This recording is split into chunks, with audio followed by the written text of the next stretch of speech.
The First Punic War. It all started with a gang of thugs. It is said that Martin Luther, the famous German theologian, once made a rather stark pronouncement. Blood alone moves the wheels of history. When you think about it, he wasn't far off. Throughout the so-called progress of human development, it seems no new page of history has ever been turned without the special offer of a few battles or a handful of bloody revolutions attached. And among the countless collisions, one particular blood feud stands out, one of the classic conflicts of antiquity, the First Punic War.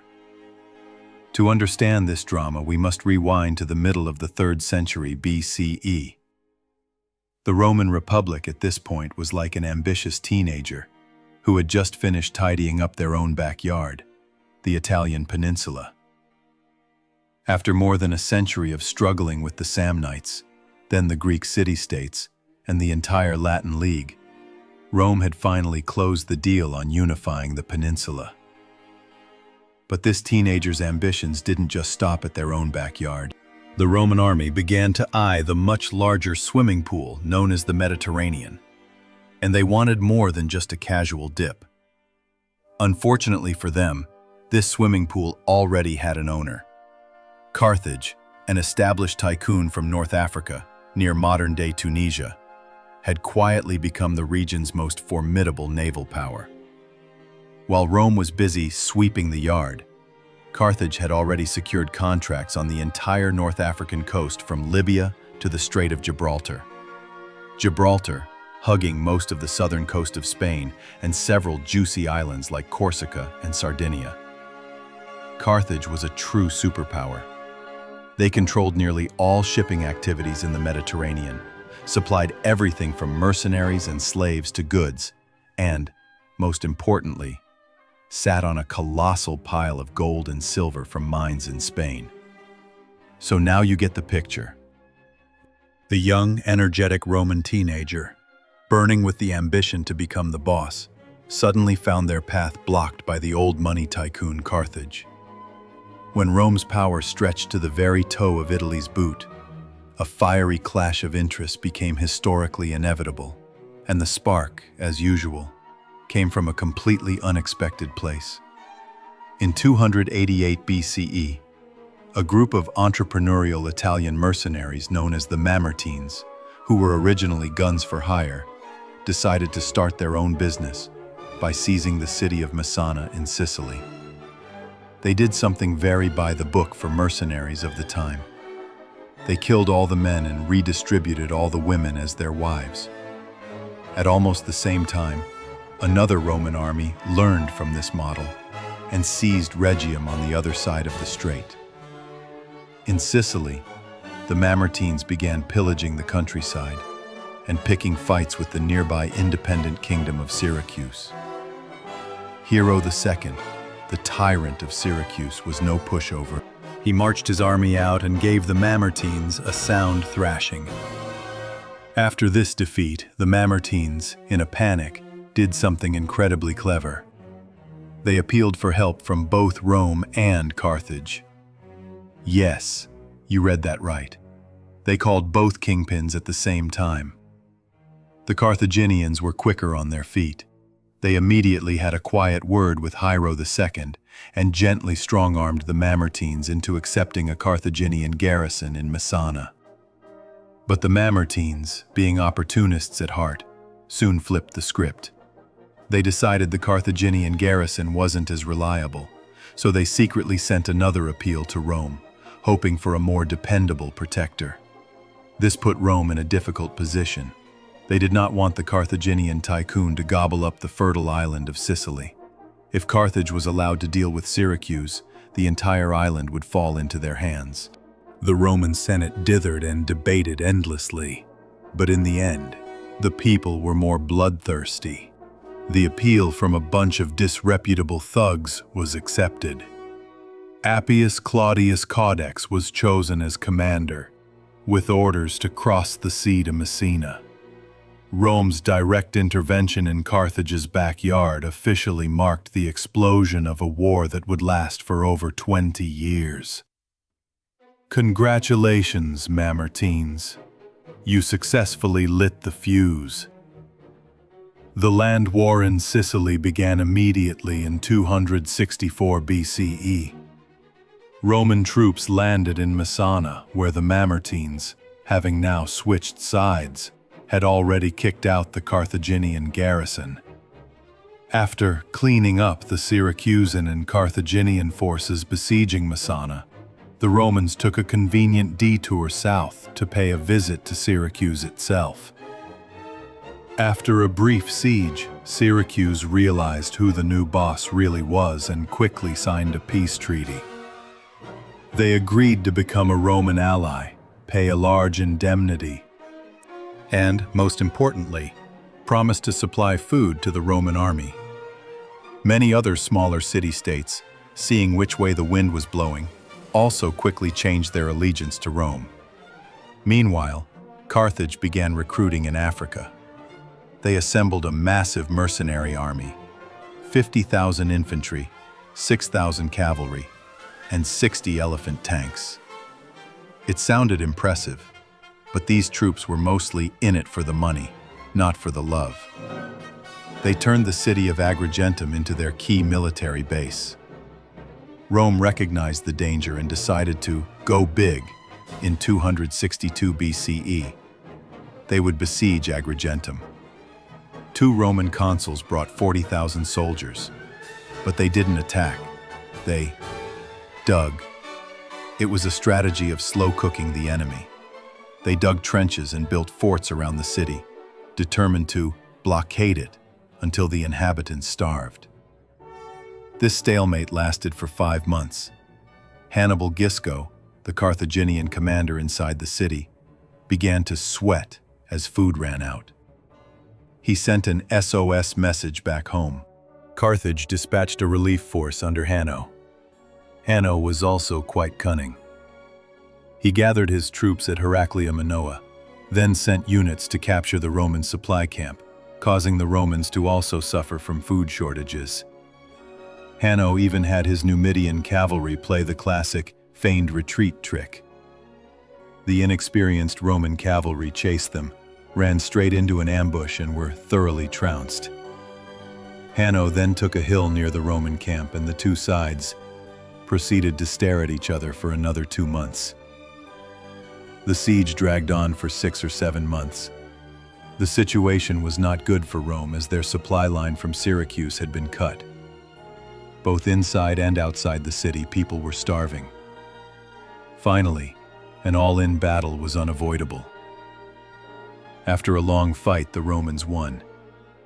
Carthage lost thousands of troops, and on that fateful night, Hannibal Gisco, the commander in the city, decided to fill the Roman trenches with straw and slip away in the dark with his remaining mercenaries.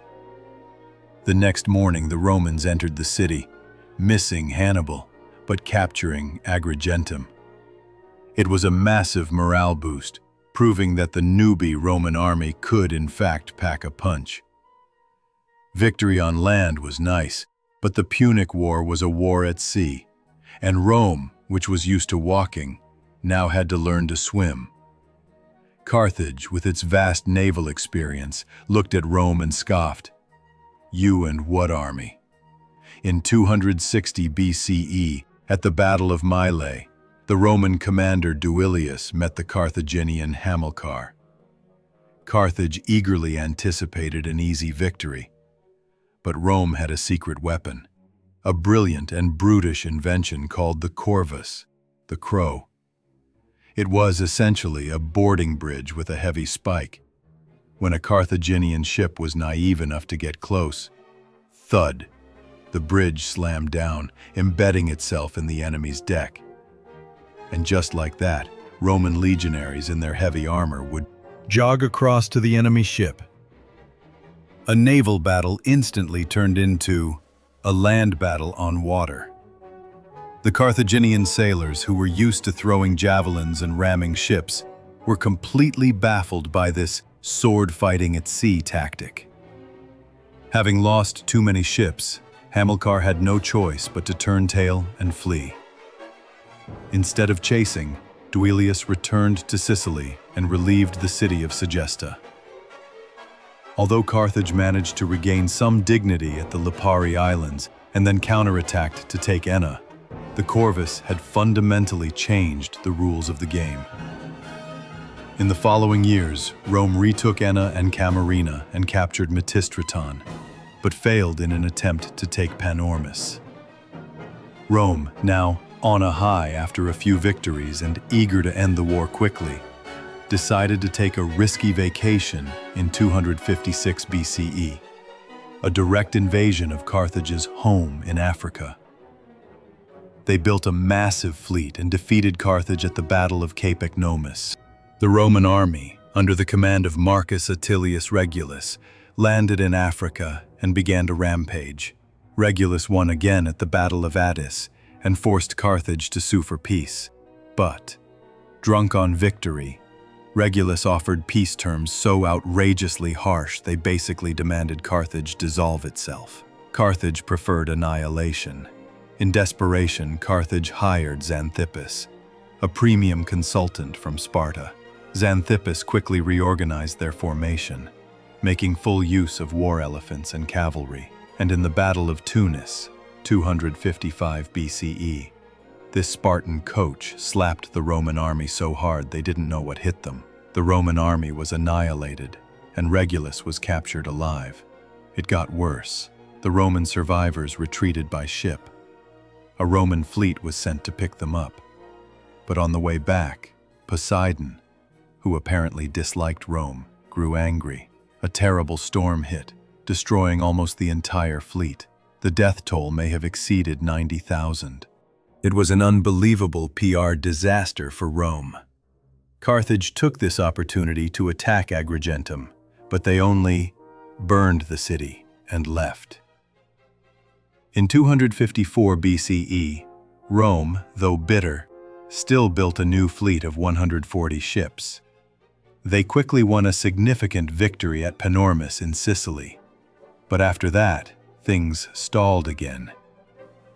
In 251 BCE, Rome attempted a naval attack on Lilybaeum, Carthage's center of power on the island, and launched another raid on Africa. Both efforts failed. The force sent to Africa, yes, another storm. It was, again, completely destroyed. Rome genuinely seemed to have a personal feud with the ocean. However, on land in Sicily, they were making progress. They captured Thermae, then used it as a springboard to capture the port city of Panormus after a fierce battle. With Panormus fallen, much of western Sicily fell into Roman hands. From 250 BCE, they turned their attention to the southwest, sending a naval expedition to attack Lilybaeum. Although unsuccessful, it showed Rome's determination. But then the Roman fleet was defeated at Drepana in 249 BCE, forcing them to stick to land attacks. After the victory at Drepana, Carthage briefly regained dominance at sea. The long, grinding war seemed to have exhausted both sides. The Romans, despite many small victories, didn't want to invest in another fleet. Thus, the period from 248 to 241 BCE was rather boring. The two sides mostly just glared at each other, and this is when Carthage shot itself in the foot. From 244 BCE, Hanno the Great, a Carthaginian commander, decided it was time for austerity. He disbanded many of Carthage's fleets to save money. This was a mind-bogglingly bad decision, handing a significant naval advantage to Rome in the war's twilight. In 241 BCE, at the Battle of the Aegates Islands, a brand new Roman fleet under Gaius Lutatius Catulus faced a rickety Carthaginian fleet that was undermanned and hastily built because they had fired everyone. The result was obvious. The Carthaginian fleet was shattered. Carthage had no money left to build another. Without naval support, Hamilcar Barca, father of the famous Hannibal, who was stuck in Sicily, was completely offline. He had no choice but to negotiate for peace. This event finally ended the First Punic War, which had dragged on for over 20 years. The Roman Republic, once a land-based power, had officially become the dominant naval power of the Mediterranean. Mighty Carthage had to taste its first bitter defeat. Both sides suffered immense losses. The historian Polybius later estimated it was the costliest war in history up to that time, with over 700 Roman warships destroyed. And it all started because of a gang of mercenaries. Thanks for watching.